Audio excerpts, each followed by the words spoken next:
our third installment of our food security and climate resiliency series. Very excited to have everyone joining us today on what we feel is an incredibly pertinent topic at the moment. And we've seen that with the response that we've received from our RSI community. So thank you for that so far. The emphasis today, we're really continuing on our journey of exploring the entire food system, which is incredibly complex. And we're exploring this against the backdrop of a number of crises that we've all experienced recently. So I think we've all clued up to the issues around having a just-in-time supply system and the importance of greater resiliency in the security of supply off the back of COVID and even recently with the zero COVID policy in China. I think all of us are very acutely aware of those issues. We now have another crisis in the Ukraine, tragically, and I'm learning a lot about how much food the Ukraine is responsible for. I had no idea that it was responsible for 30% of the world's grain. And we know there's going to be knock-on consequences because of that. So huge inflationary pressures at the moment. All of this occurring against the backdrop of a climate crisis. So the question that we've really posed is how can we reimagine this future, a better future, a more equitable future, and leverage the power of the crisis, the multiple crises that we're confronting at the moment.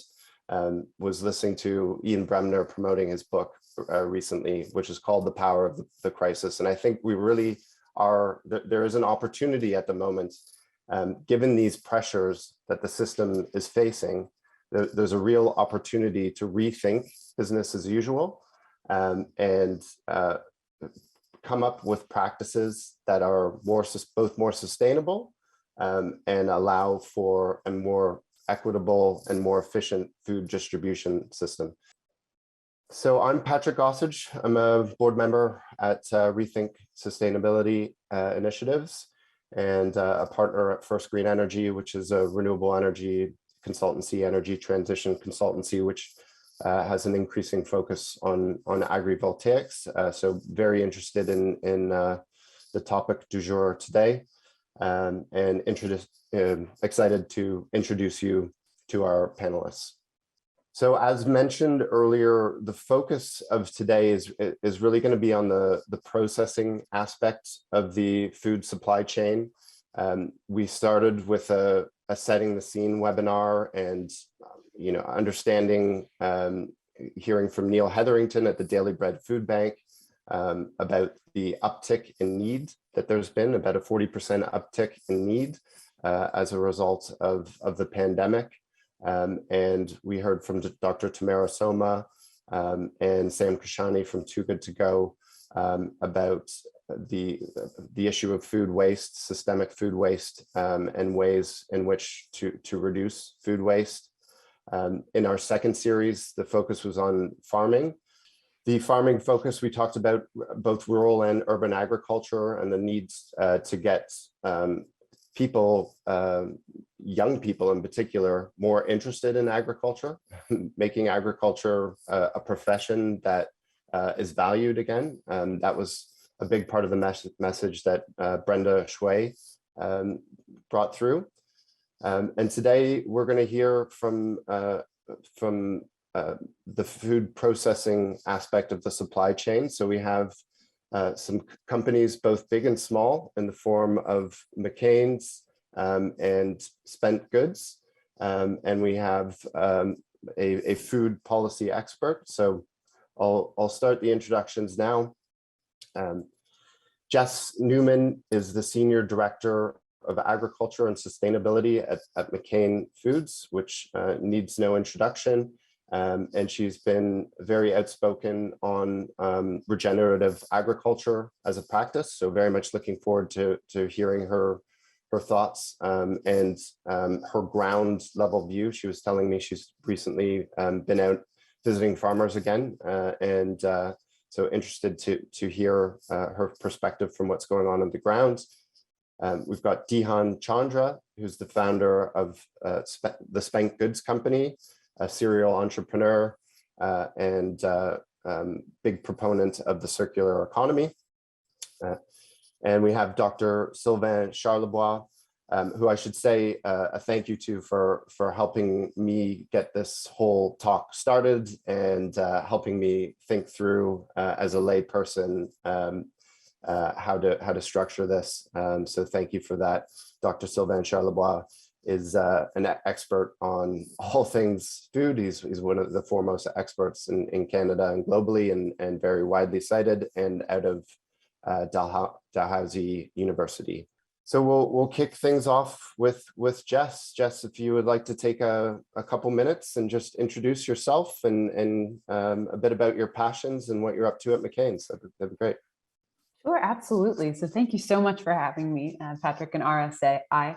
My name's Jess Newman. I'm the Senior Director of Agriculture and Sustainability at McCain Foods. As you well know, we're the largest processor in the world of frozen potato products and appetizers.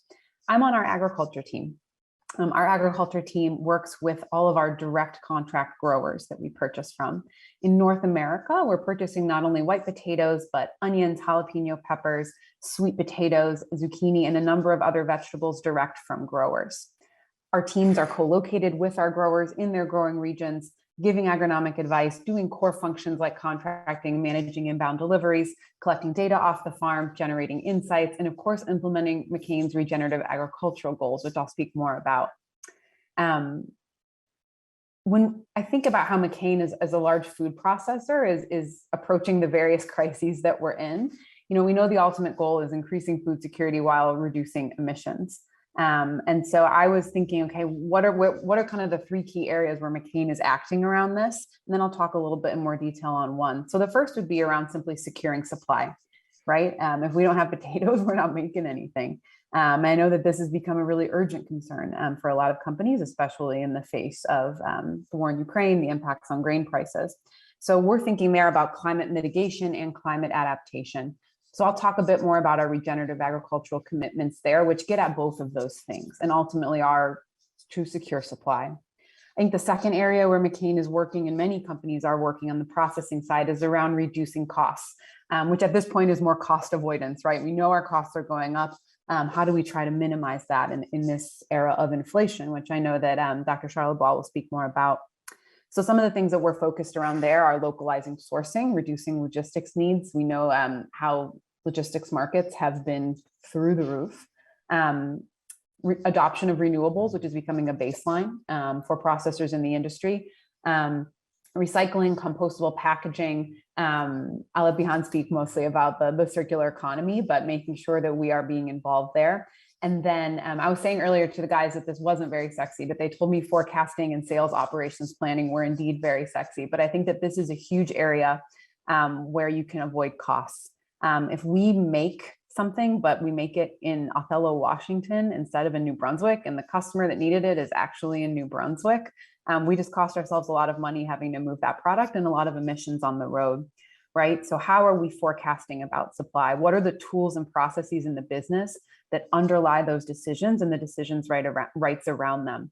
So for those in the room who work at food processing companies, really thinking about, how do we plan in this era of uncertainty, and how can a lot of digital tools support that? And I think the third piece, securing supply, reducing costs, I think we're in an era where novel partnerships can really deliver on food security and emissions reductions. For McCain, those might be with the Soil Health Institute on training growers on regenerative ag, with companies like Climate AI or on forecasting our different climate risks, with food banks, with customers who are interested in reducing Scope 3 emissions. So really hitting all of the above. There's a lot on this screen. Don't try to read it all. I think the main takeaway is that it's an all of the above strategy. And so we are working on smart and sustainable farming, on regenerative ag, where I'll do another double click. Resource efficient operations, right? Reducing carbon emissions in the plants, reducing water use, zero waste to landfill, 100% packaging, recyclable, reusable, or compostable. On the good food side, cleaning up our ingredient lists, reducing sodium, a number of key things there, and then around thriving communities and those unique partnerships. So McCain is acting in all these places. If you take to the next slide, Julia, I'm going to double click in on where my team is most active, which is on our smart and sustainable farming or our regenerative agricultural commitments. These are McCain's commitments. We want to support growers in implementing regenerative agricultural practices across 100% of our potato acres by 2030. That is 370,000 acres globally. And a significant majority of that is in North America, both the US and Canada, which are the scope of our agriculture team. Operating 3 farms of the future in different growing regions. Our first is in New Brunswick already. Those are at-scale commercial farms where we prove out those regenerative practices, both the environmental and financial business cases to give growers that comfort of adoption. Reducing CO2 emissions per ton from potato farming, storage, and freight by 25%, our scope 3 emissions, and then also improving water use efficiency. Yes, and so quickly just wanted to put a pin in what is McCain's definition of regenerative agriculture. There is no industry standard, right? We've aligned as closely as we can to them, essentially an ecosystem-based approach to farming where farmer resilience is key. The reason that McCain has regenerative ag commitments at all is because we believe that there's an existential threat to our industry from climate change. And any forward progress that growers make around those key principles of regenerative ag that you see below chips away at that risk. And we believe that many of these practices have a financial business case as well, which helps reduce those key inputs, which we know are growing rapidly on the farm. So that's kind of a quick drive-by of our goals. Happy to speak more about what we're actually doing on the ground in North America with our US and Canadian growers. In June, this is a bit of a teaser, but in the first week of June, we're going to be announcing our framework for regenerative agriculture, which is how we're going to measure potato growers against our goal. One of the fun things about having a niche specialty crop is that you have to build the plane while you fly it, right? So we made a regenerative commitment, and then we had to figure out what regenerative means for potato growers. And so that framework will talk through, hey, for all these principles, this is what it means to be onboarding at beginner level, expert or master, and then supporting our growers and making progress against that. So happy to speak more about any of that in the questions later, but that is, that's kind of how I'm thinking about the topic today. Yeah, thank you so much, Jess. Yeah, looking forward to digging in a little more on those themes that you're exploring at McCain. Next up, Dihan Chandra. As mentioned, he is the founder, a serial entrepreneur and the founder of the Spent Goods company, with an emphasis on circular economy approach, the win-win-win, which we love. Dihan, over to you. Thank you. So everyone, my name is Dihan. I wanted to thank you for your time and for the opportunity to talk to you about my business, the Spent Goods Company. Our tagline is delicious foods that also help to reduce climate change. And I wanted to spend a little time to give you a quick overview of how and why we do what we do. So on this slide, what we're talking about is, what we want to cover is that not all food waste isn't equal. For instance, in the brewing industry where we're playing currently, barley grains are used to make beer, and they're typically provided to large dairy farmers who will use it as animal feed. But in urban spaces, craft breweries don't produce enough to justify the 2 to 3 hour drive that are required to take the grains out to different farms to use. And so they're currently looking at alternative ways of dealing with what they produce. So it's been estimated about 16 million kilos of brewery grains alone are produced in Ontario every year. And if we were to sort of take that and actually make food with it, we could feed every Ontarian 20 loaves of bread every year. What we do is we work with local food manufacturers who are best at what they do. So they produce delicious products that, you know, we've been fortunate to be voted one of the top breads. We've been featured on CBC, Blog TO, Edible Magazine, because we work with barley grains that are now low in sugar, high in fiber and protein. We're able to retain that nutrition within the existing food system as opposed to being disposed. And another advantage of us diverting it and using it to feed people is any food waste that ends up, say, in landfill ends up releasing greenhouse gases. So by diverting it, we're actually not only feeding people, but we're helping to reduce climate change potential. We operate out of Toronto, and we see ourselves as an example of how by buying local, we can secure a more local food supply and stimulate the circular economy. How we do it is this slide that you see here. And so the first step is we provide the logistics to take the output from one organization and provide it to one of our transforming partners. And then the second step is taking that product that our food transforming partners produces and finding different sales channels to actually sell those products. So an example would be taking the barley grains from a brewery and then working with our partners to make a loaf of bread instead of it ending up in landfill. So we have quite a few different products. We make everything from burger buns to sourdough bread to pretzels and bagels. And we've been able to do that by partnering with these two food transformers. We work with a company called Bell's Bakery as well as Bagel Time. And we take these products and we sell it through different channels associated with within Toronto. So it could be Mama Earth's Organic, who is a big online food delivery company, to physical retail stores like Ambrosia, Row Farms, Sweet Potato, Big Carrot. We also work with nonprofits like Food Share that actually offers a residential food delivery program, and they use the profits from that to drive their initiatives around food insecurity and social justice. Yeah, and so I had one other slide just to kind of give you a sense of, in the 3 years that we've been operating, we've sold the equivalent of 134,000 loaves of bread. That has been by working with these 26 different businesses that resell our products.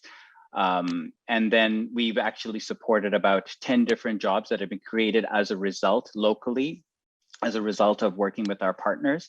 And from an offset point of view, we've offset the equivalent of 5.2 tons of equivalent carbon dioxide. And to just give you a sense of scale on that is, if we got into a single car in Toronto and then drove in one particular direction, we've made it halfway around the Earth at this time. Looking forward to talking more about circular economy and the importance of local later on. Thanks for the opportunity again. And last but certainly not least, Dr. Silva Charlevoix. I know he's got some very current figures, which are probably going to be somewhat daunting, I expect, on inflation. Sobering, but nonetheless important for us to understand, and for us to understand the impact, the systemic impact of these inflationary pressures. So over to you, Dr. Sylvain. Well, thank you very much, Patrick. Unlike Jess and Dihan, I don't have any slides, so I'm just going to talk about some of the things I've just heard from both Jess and Dihan. But and of course I'll have my own comments to provide on a variety of issues that are impacting the entire food industry, really. But before I do so, I do want to thank our RSI for leading a session on processing. It's often the forgotten child in the food industry.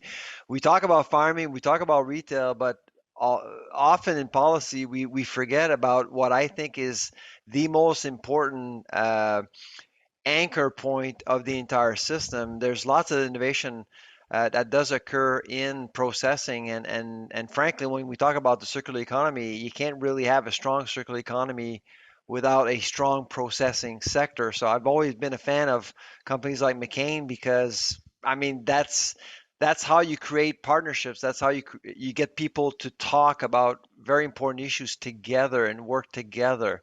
And so I do want to thank RSI for doing that. So really enjoyed Jess's presentation. It was brief, but it was very good, very pointed. I actually did learn something. I was actually going to raise the issue of metrics and accountability, but you've got everything figured out for June. You'll be announcing. I asked our communications gods, I said, can I please share the slide? And they said, no. So but we will have it in June. This is very good progress, because of course last year's I do talk to farmers. I do talk to a lot of people, and I think that the McCain's announcement last year was well received. But people did ask the question about what it meant to farmers, and so I'm very, very glad to learn that McCain will provide some sort of a roadmap in terms of how this thing is going to be measured, which is great. It's great news, and frankly, I think this is the one thing that has bothered a lot of people in the public because there are several themes thrown out there without fully appreciating what it means to farmers, to processors, and frankly to consumers at the end of the day. If you don't have public buy-in, anything we do in the food industry is not worth a whole lot. Until you have market currency, I think it's important to work on that as much as possible. So I do hope that in June your announcement will get a lot of public attention, because I think it really, the audience, of course, the audience is with your partners, but most importantly, I think the public needs to appreciate the work that companies like McCain is actually doing for the planet and for consumers in general. So that's great. Yes, you did mention the unsexy term forecasting. And the reason why I kind of teased you before we started a session on forecasting is that I actually think that forecasting has been absolutely underappreciated forever in the food industry. We're so fascinated with JIT and making sure that we run things tightly logistically so we have enough to sell. I've had a lot of conversation the last month or so with CEOs and people in the food industry, and I gotta tell you, I mean, a lot of people are skeptical about the just-in-time model now. I mean, very much so. In fact, and so if JIT is out, what are you going to do? So there's the just-in-case model that is starting to get more attention, but how do you actually deal with logistics? How do you actually plan? Well, you got to become a better forecaster. Predictability is something that is absolutely gold right now, given what's happening with inflation, given what's happening with markets. So if you can't forecast it, it becomes much harder now, more than ever, I would say, to do business. With partners, you're going to go back to your potato farmers. If you don't know exactly where the puck is going to be in a year from now and 2 years from now, it's very difficult to get any sort of commitment. Because when we talk about sustainable agriculture and when we talk about circular economies, that vision is all about long-term stuff. And so that's why I think forecasting, that's what we do at the lab at Dow. And so I'm a big fan of forecasting, and I do hope that this green agenda will get more businesses to think long term and forecast as much as possible. So I think you brought a very good point. And for Dihan, again, I have so much respect for entrepreneurs like you, making a difference every day, I mean, just all the results that you provided to us today is just amazing. I'm in awe. So thank you so much for doing what you're doing for the planet and for the market in your area. So there's lots of small entrepreneurs that don't really get the proper attention, in my view, that do make a huge difference. And I mentor startups myself. With different accelerator programs across the country, and I admire different entrepreneurs. The common denominator for all the startups over the last 5 years: environment, sustainability. It's all there all the time. And a lot of these entrepreneurs aren't from ag. They're not in the food industry, but they want to go into the food industry because they want a future. They see themselves as being part of this important industry, which is food, and that's good news. And I always say to farmers, including potato farmers, stop saying to the world that you're losing money. That's why people don't want to go into farming. It's not attractive. Make agriculture more attractive. And I suspect that Patrick, your session on farming, it came up, the allure of the industry. And so I think that's changing right now. More and more people are interested in agri-food because they can make money, but can they also make a difference as well? So great stuff. So some of the things we're very, very quickly, some of the things that I think we need to talk about. First of all, the big elephant in the room, inflation. Inflation is just violently hitting the food industry quite hard. At 9.7%, you just can't deny it. You just have to work with it. And it's impacting logistics, it's impacting partnerships, it's impacting relationships. The stop sell we saw between Frito-Lay and Loblaw is just one example, one concrete example of what inflation is doing to relationships right now. And there are lots of stop sells right now in the industry right now, and it's not out there, but it's there, it's happening, and that leads to waste, it leads to tension, it leads to stress for farmers. And so when you think about green technologies, when you think about sustainable agriculture, it becomes much harder to focus on that green agenda when that big elephant, that big monster called that disease basically called food inflation is impacting everything we do, starting with consumers and affordability. Consumers are really hit hard right now. And of course, why we have food inflation? It's pretty simple. We're actually seeing the perfect playbook to a global food security crisis right now. Okay. It begins with climate. Yes, climate, the environment. So we saw last year droughts in the US, droughts in Canada, droughts in Russia, floods in Germany, bad crops all over the place due to climate. We started 2022 with hopes of getting a bumper crop. Bam. We're trying to finish off this pandemic that we're still dealing with. This COVID hangover affecting supply chain is still affecting supply chain. Things are slowly getting better, but we're not where we were. So climate, pandemic, war. War started a new cycle for inflation back in February. We're in it right now. And finally, and this is the worst part, the ugliest part really, nationalistic protectionism. You're seeing more of that. India with wheat this week, and Indonesia with palm oil. So all of these things are happening all at once. And I know with palm oil, a lot of people are concerned about the environment, which is totally legitimate, but it's going to impact vegetable oil in general. The vegetable oil is going to get more expensive, and so all of these things are getting to people are getting people to think about other things than the planet, unfortunately. So it's going to be hard, but we got to stick to it as much as possible, as far as I'm concerned. And the way to do that, in my view, is really to build that market currency, that understanding of what sustainable agriculture looks like. Why should we care about that?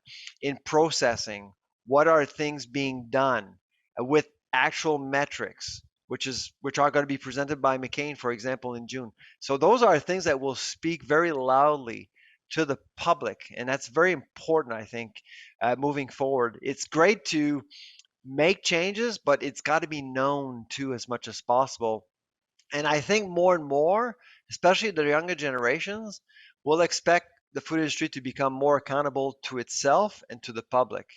The agri-food industry does have a reputation of being very traditional, lots of family businesses inside agri-food. So the industry is not hardwired to come out and brag.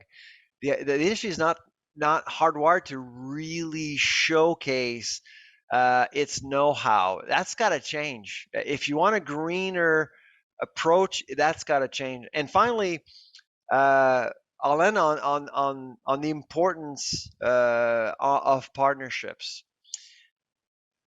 For many years, so I've been doing this for 25 years. So I've been working with the industry for 25 years, and of course, every now and then there's a new challenge. And I think the knee-jerk reaction forever was to figure it out on our own. You saw this company do this, that company do that, whether it was food safety, salaries, resource management, risk management, didn't matter. lots of companies saw a challenge as an opportunity to develop a new level of competitiveness. Climate change has nothing to do with competitiveness. It has to do with saving the planet. And I think what I'm seeing right now are many companies who are getting it, and without working together, even with your competition, it's not going to get resolved. Climate change, and we're hearing more about issues like labor, for example. There are a mounting number of challenges that the food industry is facing that you can't really solve um, as one company. You have to work together, and this is the theme that I call co-opetition, cooperating with the competition.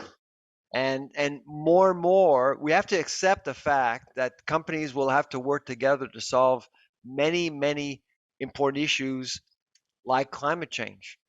So I'll leave it at that because I know we want more time to get to a Q&A session, but thank you very much for listening to me. Thank you, Sylvain. A lot to take in and a lot to process there. Process, yes. Operative word. So yeah, I guess I mean where my mind goes off the back of what you just presented with us, that big picture overview is it really does seem like we're at a unique point in history in terms of multiple crises, stockpiling on top of each other. And where my mind goes when that is the case is there's got to be opportunity in that. So what are you talked about there's some stop sell activity, but is there not then an opportunity for innovative players to come in and rethink in a more efficient manner? And I guess where I'm going with this is, can being green not mean being more competitive because you're being more efficient? It used to be there was the green premium, right? But there's a carbon tax, and this is just an added burden. But is there not a world in which innovative companies are rethinking systems, maybe with a greater emphasis on localization and partnerships? Is there not a world in which being green can make you more competitive, make you able to sell at a lower price, and thus improve food security or improve food affordability? And maybe I'll go. Does someone want to pick up on that? Yeah, I can Yes? pick up on that because I think the answer is yes. I think when we think about, McCain is investing in regenerative agriculture because it's the right thing to do, but also because our entire industry is at threat, right? And it's not a future risk, it's a right now risk. I mean, when we look at certain regions that we grow in the US and Canada, we can expect what we would call a crop failure, a significant quality or yield impact in some regions 1 in 3 years, right? And that's escalating. That is devastating for our grower partners. And it is very devastating to our ability to forecast and plan, make what we need when we need without having to pay a ton of money to move raw material halfway across the country, right? Which has carbon implications. And so there is a massive cost to our business from climate change that is real right now. And so when we think about climate adaptation, acting there, investing in soil health, investing in regenerative agriculture, taking strategies that don't necessarily require regenerative agriculture, but shifting sourcing regions, investing in variety development, kind of all of the above have a huge return if you can get them right in avoiding the costs of those risks. So I think that ultimately we see McCain's investment and leadership in regenerative ag as what I would call, Sylvain, like a temporary competitive advantage, right? Everyone's going to have to move eventually, otherwise you won't be in business.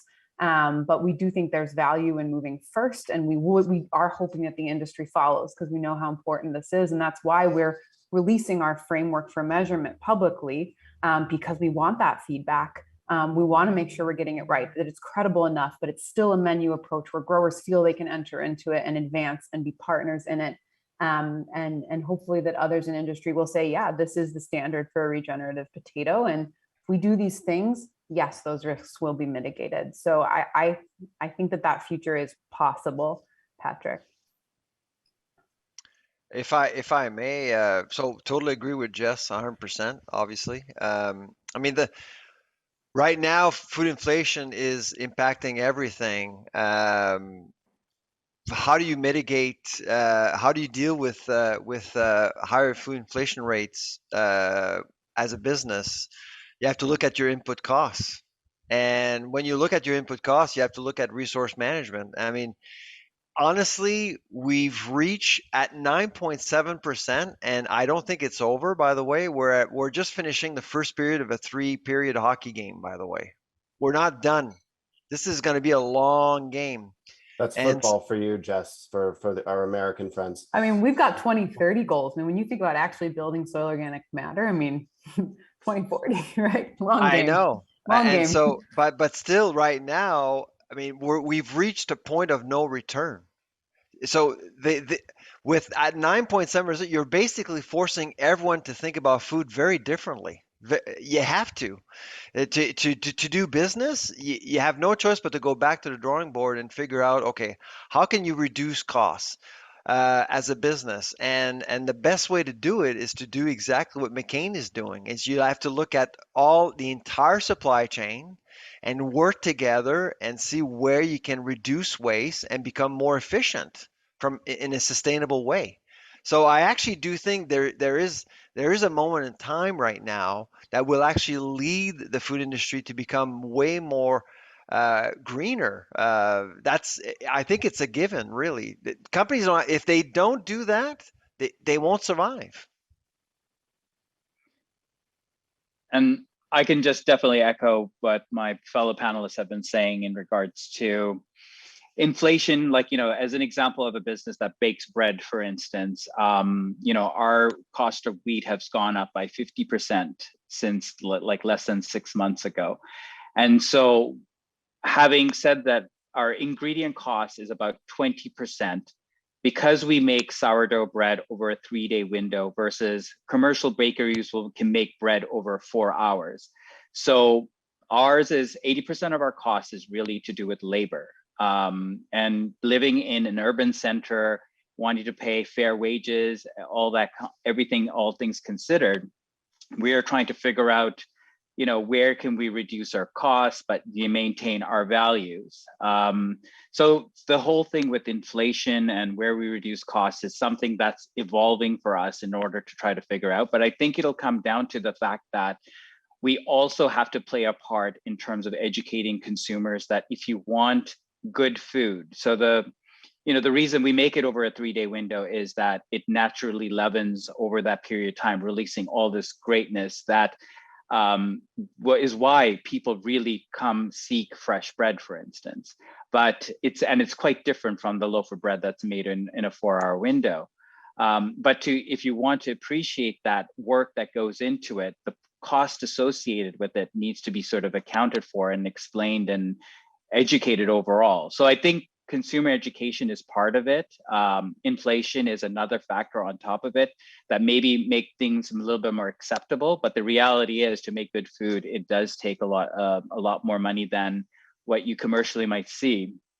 And the other thing too, in regards to the benefits around having more of a greener mandate, I think, especially due to the pandemic, we're a lot more conscious of, we've been able to stay at home and watch to see the extreme temperature fluctuations, the way that things are all working as a bigger system. So we had an opportunity to discover or rediscover our local businesses because there was potential global shortage associated, or the fact that we couldn't go further than what we normally could be delivered to us or we could walk to. So I believe that the timing is more where people are a lot more conscious about climate change and its impacts and the eagerness to actually do something about it. They have the time to actually mull, like, what is it in my life that I can do that will actually do something more for climate change? And so what we hope, like as Spent Goods, is we're offering products that sort of address a lot of these benefits at a local level. And so we feel that we're a good example, but we're not alone. There are a lot of other companies like us, you know, small and large, as we've heard on this panel today. So we just need consumer support to sort of basically sort of find us and help support those sort of businesses altogether. Well, I was hoping, Patrick, I could build on something that Yeah, Dihan please said. go ahead. So Yeah. this concept of customer education, or I think Sylvain called it, you know, building a market currency or the pull from the consumer. I want to spend a couple minutes on this. I think this is really difficult, and there are very few companies who are doing this well. I think McCain, we're still trying to figure this out, right? So when I think about, for example, this our regenerative framework, our kind of measurement criteria we're going to release, this is a super nerdy, detailed document. Like, I mean, you're like, okay, if I'm an expert, I've reduced my tillage by 2 passes, right? It is not the most compelling story. It is not like regenerative agriculture is complicated because farming is complicated, right? It's hard to distill that story down to kind of one thing. And regenerative agriculture doesn't have that instant recognition of something like the organic standard, for example, where everyone knows kind of in their mind what they believe that means, for better or worse, right? But it means something instant to a lot of folks. And so I think a lot about, okay, are we moving towards a label for regenerative agriculture? There seems to be kind of an arms race around like, who's going to try to create a label for this?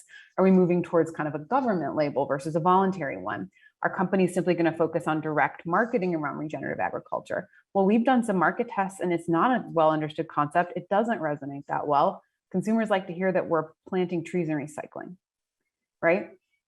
Which, you know, if we all read kind of folks in the industry in this room, if someone told us they were planting trees and recycling, we would roll our eyes at them, right? Because we're like, okay, 1994 sustainability strategy, you know? And so I think that for me, I don't know what the answer is around this, because we are acting on climate change because it's the right thing to do and because there's this supply security risk that we know is escalating.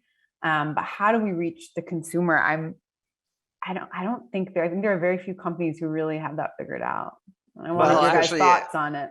Yeah, well, I as I said before, I think companies are probably the worst position to actually advocate for themselves. I mean, and so you kind of have to think about academia. You have to think about other partners that could actually communicate some of the results. I mean, I often say during my talks, agriculture is about technology, and people go, "What? Technology? We're talking about cows and soil and seeding. It's very traditional." Oh, well, no, it's not. Absolutely, things have changed quite dramatically, and most people don't know. And so that's why there's certainly some public education that is required in order to really get people to think about sustainable agriculture. And of course, your comment about planting trees and recycling is absolutely bang on, because that's what is expected. And I mean, it's just that is so 1994, as you said. I mean, we're now in 2022, and the situation is much more dire now than in 1994. Can I ask a question around that, Jess? So in my mind, and this whole concept of regenerative agriculture is very new to me, and I've been just starting to research a little bit since speaking to you. But to me, one of the core tenets of it is around security of supply. I mean, the fact that it is more sustainable is an important aspect of it, but surely there's, if I'm wearing my McCain's hat, if I don't have stuff to sell, if I don't have security of supply, I've got nothing. And isn't there a motivation just purely from a profit? And I'm not saying this in a bad way, but just no, I mean that is kind of the key motivation is securing supply, securing farmer livelihoods. Our farmers are our most important partners, and this volatility is a huge threat. And so I think that we are acting, and we have kind of some demand signals from our customers that they want action around this, or they want, a reduction of scope 3 emissions, right? But I would say that pull that that excitement from the consumer broadly, is still a work in progress. And so we're advancing for lots of reasons, but still trying to figure out how to tell the story. Sure. The one thing that needs to be recognized, unlike your other panels that RSI has organized, is that when we talk about processing, we are talking about the sandwich theory. I mean, they're stuck in a sandwich between agriculture and the pressures there, and distribution and the pressures there. So you're in between, trying to figure things out, working with everyone. But but supply chain economics are often, I hate to say this, and Jess may not agree, Dihan may not agree with this, but supply chain economics are often against processing. And so it's really hard to build a business case while saving the planet and get everyone actually involved in your strategy. It's not easy. It's not easy at all. Well, maybe we should go from there. So, I mean, Jess, in your intro, you talked about three things: security of supply, reducing costs, and then the apparently unsexy, maybe sexy topic of forecasting. And I'm intrigued to hear how in this environment, in such a tumultuous environment, how do you actually go through that process with inflate, with all these seemingly unforeseeable events occurring, inflation through the roof, and also just with different trends. Like, I can't imagine a business like Dihan's existing 15 year, if I understand Dihan's business correctly, a lot of it is off the back of these micro breweries that are a fairly recent trend. So there's new trends popping up all the time, and opportunities because of them. But let's just, if I can get some thoughts on the forecasting process. How do you actually undertake that? Sure, yeah. So McCain has kind of a unified sales and operations planning process, which I'd say most processors do once you reach a certain scale and you have multiple facilities. We're working out of 9 manufacturing plants. If you look across the US and Canada, that are serving kind of broadly the US and Canada, we're importing, exporting, moving things across those plants. So I think that when we're thinking about kind of, you need that robust process in place for how decisions are made. Because if you were going to tell your sales team to go out and sell, but it turns out you actually didn't have capacity, or the opposite, right? You have a major problem, or if you make something in the wrong place.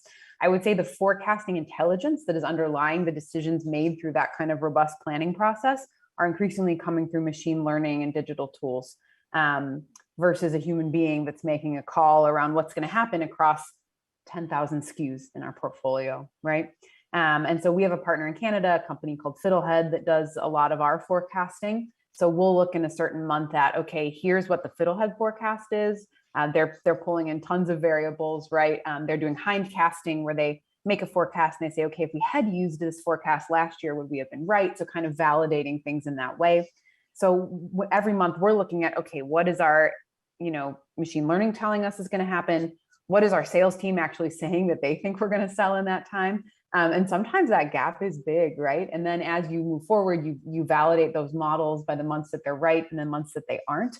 But I think starting to move away from kind of that human demand call into a more scenario-based planning, which is something you just can't do in Excel, right? And so there's kind of organizational processes and supports and capabilities to stand up around that sales and operations process that includes that forecasting that is digitally enabled. And then I would say just a couple other things we've done that feed into that process are going to more of a just in case on certain items where we've seen chronic out of stocks. For us, that's things like coatings that require wheat now, some oils, and then also thinking about portfolio simplification. So if what is a differentiated product attribute that a customer actually cares about? If we are giving them, a coating with 3 different grains and they don't care about that, we're just spending money on nothing, right? And let's switch over to the coating we use on this other thing that's cheaper. So a lot of those things are all strategies that we're taking that I think feed into this kind of concept of a robust forecasting and planning function within a processor. So that's thank you, Jess. The view of a big corporate behemoth with a lot of capacity and technology and length of experience, market intel. Maybe we can switch to a more local level. Well, Dihan, if I may, Patrick, I yes, mean, because we do sure. machine learning here at the lab, but I mean, often do we trust our models? Not always, to be honest. I mean, like we forecast food inflation for this year. Um, we sometimes go look at the numbers and we say we can't believe the model. It We've just, been there as well when we're I like, mean, it's that's something's like, wacky there, right? yeah, you just go, "Nah, Yeah. that's impossible. That's not going to happen." And of course, we have to write a report, make it public, as McCain would eventually, saying this is where the puck is going. This is what's going to happen, and it's got to be. We're at a point where we need to report believable data, believable forecasts, and it's tricky. So there is, I don't think you can get rid of that human evaluation. You still need humans Agree, in but we there. look at both, right? Yeah, And if you never work on the tools, they're never going to get better, right? And that's exactly. a problem sometimes as a new tool comes in, everyone sells it, and then the tool It doesn't also work depends on once, the and historical everyone's data like, that you have. get that out of there, you know? It also That's depends on true. the quality of the data That's you have true. as well. Yeah, which is something that StatsCan is working on right now. StatsCan has just been awful with inflation. It's getting better now. Yeah. Um, I wonder if this just lends itself more to this trend of just in case rather than just in time, though, because of the difficulty in forecasting and yeah, I think there's a paradigm shift going on right now, for sure. yeah, Yeah. Dihan, how do you guys think about it? Are you like forward contracted with breweries to take certain amounts? Like, how do you plan around the volatility? I mean, for us, supply is not going to be an issue, right? It's So there anyway. overall, Yeah. yeah, beer, it's there anywhere. We, like in those 3 years that we worked with to actually offset, that was less than a 1 week's worth of what the brewery produces. That would took us 3 years to produce. So we're going based on demand, but as the potential is there where there's plenty of locally available supply that is completely untapped. We're just one example of many companies that can do this. And so I would say I always say that we're a proof of concept, because if we take what we're doing and actually just replicate it into different neighborhoods and different cities, we can have much massive scale. So I don't necessarily foresee an issue when it comes to, beer is one of those things, even if it's the end of society, people will figure out a way of making it, right? It's going to be there. So, and so one of the beer and barley are one of the basic fundamental starting blocks of agricultural 101, right? So we will always have access to this. I think the reality is also food waste generally is something that's happening at an industrial level. It's one of the top 3 cases that if we can deal with food waste globally, we can reduce climate change significantly, right? And in terms of a solution that is approachable for consumers alike, as opposed to some of the other solutions like electrification of the grid. There's less barriers in which we can kind of address this by working with other companies that are looking to reduce their food waste. So I feel like there'll be plenty of supply when it comes to this. And the way to sort of deal with this is to work with other organizations to give us that scaling capability of, if one bakery does go down, we find another one. There's quite a few bakeries in the city alone that we can kind of work with to sort of ensure that we are resilient and that we have a robust local food supply that I'd argue in regards to that.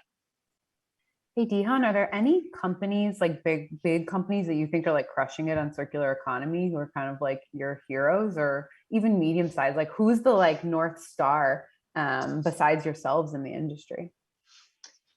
I mean, the first thing that comes to mind is like more in terms of a bigger model is the Toast company that you might have heard out of UK, where they take excess surplus bread and they make beer with it, and they've licensed that mechanism to like 4 different countries. So they have national level contracts associated with it. It's a good example of how, given the amount of surplus bread that there is, that this is a good way of offering that as a different one. Circular economy wise, IKEA does come to mind in terms of they seem to be a forward-thinking organization that seems to be doing a lot in this space. It's not food specific, obviously, but in terms of circular economy seems to be a big one that I've come across, that I've been kind of impressed with the initiatives that they've sort of presented. Thanks, Dihan. We're starting to come up on time. I love that point about beer is always going to be here. It doesn't matter whether times are good or bad. We're either drowning our sorrows or celebrating. I'm a testament to that. I guess just in terms of rounding things off, so I love the partnership approach that is instilled. That's just part of the fabric of your business, Dihan. And we talked about the importance of partnerships. We started to touch upon it at the beginning. I'm just wondering, perhaps we can end on a note, and hopefully a more optimistic note, just touching upon some of the partnership opportunities that you're either exploring or that you're seeing, Sylvain, or that Jess, that you guys are undertaking as McCain's, and we'll round things off on that note. I guess I'll start very quickly. So I think it was announced recently, or it's going to be announced recently, that there will be upcycling standards in Canada soon for food.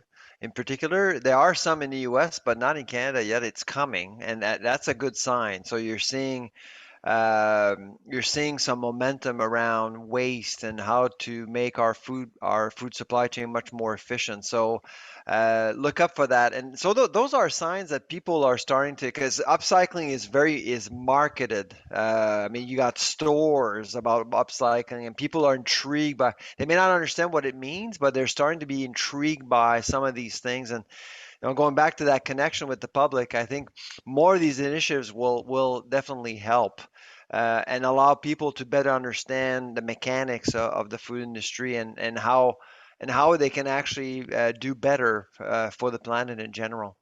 Jess, do you have some Yeah, partnerships that I you would want say to a highlight couple. about?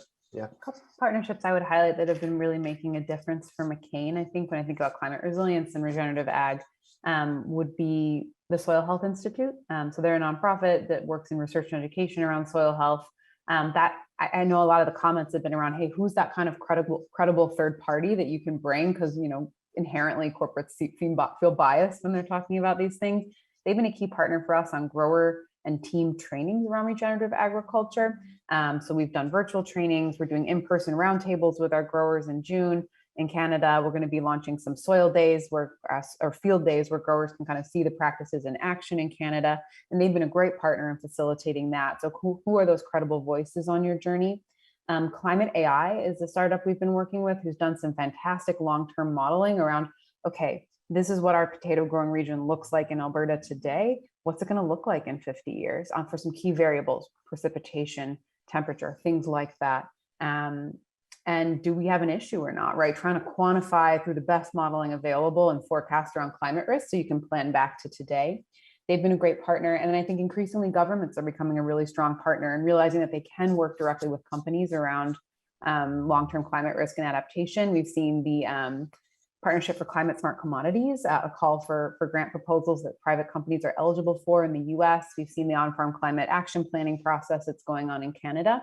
And so making sure that we support our growers in getting access to those funds to pilot regenerative practices and where possible, apply for them. And then I think for us, foundationally, the number one partners that we need to be working closely with are our growers. Our growers are all in a different place on regenerative ag. Some could teach the class, right? They could take over. They are champions. When you think about that framework we're going to release, they are all the way on that expert level. Others are more in the beginning, most are in the middle. And so it's about tailoring our strategy for our most important partner, finding the path forward together and really making sure that we are being place-based and region-based in a way that resonates with those most important partners in each region. That's great. And Dihan, yeah, do you want to share some of the partnerships that you've been leveraging? Yeah, no, for sure. Like our whole model is working with partners, and we find mutual need to work with one another as the motivation factor why we work. So for instance, a food transforming bakery will work with us because they end up getting a significant percentage of their revenue from working with spent goods, because we're able to find markets for them. And conversely, when I would say, overall, the nice thing about being a small local brand is that we're getting into different grocery stores, whether it's independent to online food stores, because of the story that we can tell. We can talk about these different benefits of why climate change is important, or redirect them to places where they can understand more about local circular economy, or even food insecurity. One of the things I did mention earlier is that we work with different nonprofits that also are, as part of their own initiative, to actually sort of try to address local food insecurity. And then one of the new partnerships that we're exploring currently is, can we work with a nonprofit or a social enterprise that has a commercial kitchen that could make products for us, and then they hire, because it's part of their mandate already, people that are facing food insecurity or somehow marginalized, and so therefore we can provide them gainful employment indirectly by working with that commercial kitchen. So this is just some of the things that we're doing in terms of partnerships. It's key, and we're a firm believer that together we are stronger. It's very cool business. Thank you so much, guys. There's so much to talk about and so much more I would love to delve into. Unfortunately, I very much appreciate the time that you have taken to speak with us thus far. And as part of the culmination of all the insights that we've learned from the series, we're going to be pulling it all together in an Insights for Action playbook. So we're going to be getting contributions from the speakers. It's going to be edited and put together in an Insights for Action playbook that should be available in June. So just a note that will be available on our website soon. And lastly, thank you very much to the speakers. Thank you guys so much for your time and your candor in speaking and sharing your perspectives and the entities with which you represent those perspectives. That's what we're here for as RSI, is to learn from expert panelists like yourselves. So very grateful. Thank you. Our sponsors, we have High Garden that specializes in urban gardens, First Green Energy, the Feeding Cities Group. We've got the Big Carrot, who has a discount code that's there that you can use, as well as a big thank you to Dihan and the Spent Goods Company. And there's a coupon there that can be used for their tasty breads. And yeah, just rounding things off, as always, we aim to be as collaborative as possible. If anyone wants to contribute to the conversation, the dialogue, the playbook as well, please either reach out to myself or Ervil, or use our communications at rethinksustainability.ca email.